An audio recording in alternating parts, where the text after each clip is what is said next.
¿Cómo están? Bienvenidos una vez más a Hablando de Dinero. Durante esta semana estuvimos conversando sobre las empresas familiares y hoy nuestro tema va a ser un poco neurálgico.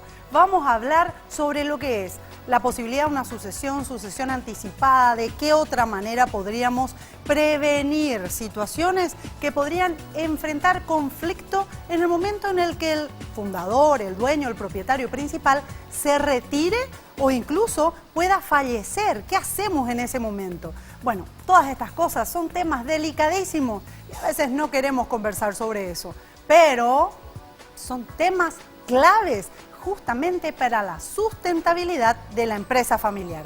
¿Qué tal, Hugo? ¿Cómo estás? Hola Gloria, ¿qué tal? ¿Cómo estás? Vos y toda la teleaudiencia también. Como dijiste, es un tema difícil de enfocar, pero bueno, tenemos que hablarlo. Y para ello justamente nos acompaña una invitada de lujo aquí en piso, Verónica Drelichman. Es miembro del Instituto Latinoamericano de Empresas Familiares en Paraguay. Los días anteriores estuvimos hablando con el presidente, Gloria, y ahora le recibimos a una dama que es miembro del consejo. Bienvenida aquí a Hablando de Dinero. Buenas noches, Verónica. Muchísimas gracias por acompañarnos. Gracias, Gloria, como siempre, por la invitación. Bueno, a vos te toca ese tema así. Suerte, somos dos mujeres, no tenemos problema de hablar del tema, pero suelo ver bastante resistencia para enfrentar lo inevitable. En algún momento no solamente vamos a fallecer, sino que en algún momento deberían también los dueños de empresas familiares darse el lujo, el gusto de decir, yo quiero jubilarme, quiero retirarme y sé que mi empresa va a estar igual o mejor que cuando yo estaba. ¿Cómo podemos trabajar sobre esto? Bueno, realmente el objetivo principal de las empresas familiares es la trascendencia, o de todo fundador, de todo aquel que tuvo una idea que le fue bien, que le funcionó. Y por más omnipresente y omnipotente que sea, va a pasar algo obvio, como vos decís, ¿verdad? Entonces lo que nos gusta como consultores dentro de las empresas familiares es trabajar anticipando lo obvio, como dice Roberto Bazán, ¿verdad?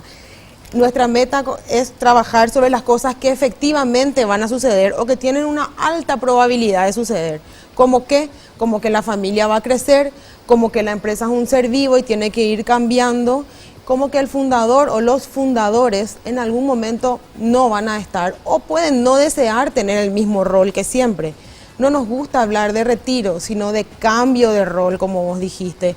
Quiero viajar más, quiero mantener mi tiempo ocupado en otra cosa, quiero manejar mi ocio de una manera diferente, no quiero tener ese tipo de presión. Y lógicamente el tema es, ¿por qué hacerlo hoy y no dejarle a mis hijos que se arreglen cuando yo ya no esté, ¿verdad?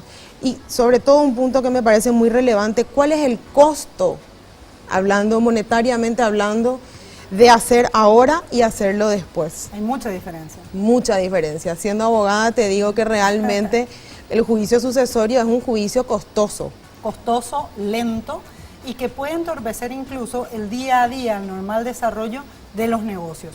Pero ¿cómo podemos trabajar sobre una sucesión anticipada? ¿Podría ser este el término?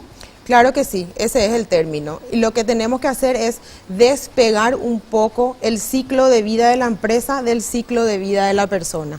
Como hablamos al comienzo, la empresa debe trascender al fundador o a la generación que está activa hoy día, ¿verdad? Hay que trabajar mucho en los procesos, hay que trabajar en la elección del líder, que tiene que ser de manera voluntaria y acordada. Sabemos bien que las cuestiones hechas a dedo o dedocráticamente no funcionan y es muy diferente cuando el sucesor está en vida o los sucesores, hablo en plural porque muchas veces, aunque el cónyuge no esté presente en la empresa, es el soporte principal. O ya se trata de la tercera generación y resulta que los dueños actuales son dos o más hermanos. Claro, hablamos de una sociedad de hermanos o un consorcio de primos, como también le llamamos, ¿verdad? Donde todavía se complica aún más la sucesión. En la tercera y cuarta generación, si existiera la empresa, justamente tenemos unos nudos muy interesantes, si es que no se trabajaron muy bien en la primera y la segunda generación.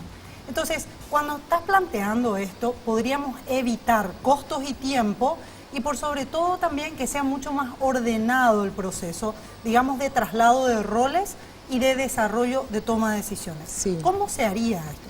Evitamos muchas angustias también, Gloria, que es algo que hay que mencionar, porque la parte emocional si bien es algo que se deja un poco de lado, es algo que influye mucho en una empresa familiar. Las emociones están siempre presentes y son un factor de conflicto permanente. Porque me eligió a mí, siendo que yo trabajé más años que vos, los dos somos hermanos, los dos teníamos el mismo derecho. Todas estas cuestiones se pueden ir hablando de manera anticipada, no de manera póstuma. Sí, lo que me ha sucedido también son extremos que parecerían como, no, eso no puede ser actualmente, pero me acaban de pasar. Uno es, no, el que tiene que quedar en el cargo de presidente ejecutivo es el mayor porque es el varón y encima es el primogénito. Y el segundo caso fue ya en un caso de, lastimosamente, de crisis en una segunda generación, donde en el grupo de hermanos el que fue designado presidente ejecutivo básicamente no tenía el respeto de los demás. Y cuando todo iba bien, sin problema, pero apenas se presentaba un conflicto era, pero vos sos el hermano nomás también. Vos sos igualito que nosotros, no tenés por qué decirnos qué hacer. Entonces, ¿cómo evitamos todo esto? Y nuestro rol principal es enseñarle a conversar, crear esos espacios de entendimiento, ver las formas, los métodos de conversar de una manera respetuosa y sobre todo de poder llegar a acuerdos y de cumplirlos, que es la segunda etapa del reto relevante. Visualizar la meta puede ser algo también muy interesante para los hermanos, ¿verdad? De Por poder supuesto. decir, bueno, ¿para qué estamos haciendo esto y qué podemos evitar al hacerlo? Y lo otro que es definir, bueno, ¿a quién le conviene que nos pongamos de acuerdo? Porque en este desacuerdo, en realidad, perdemos todos. Salimos mal. Es así. Es un tema delicado. ¿Las empresas familiares se abren a esto? Sí, normalmente quienes convocan a este tipo de consultoría son los de la generación venidera, porque son los que se vienen venir el problema. Ya están viendo eso. Sí, exactamente. Es muy difícil que el fundador, pero hay casos que sí, hay casos que toman conciencia y acuden a nosotros. A mí me gustaría meter el dedo en la llaga. ¿Te puedo comprometer mañana poder conversar sobre este tema? Por supuesto que sí, Gloria. Bueno, es un tema realmente delicado, Hugo, pero justamente de temas así es donde más tenemos que insistir, poder conversar y conocer un poco sobre la experiencia ajena. Totalmente, Gloria, seguimos hablando mañana aquí en Hablando de Dinero. Recuerden que estamos en las principales redes sociales, en Facebook, en Twitter, en YouTube y en Instagram, @Hablando de Dinero. Hablando de Dinero, aprendemos a manejarlo mejor.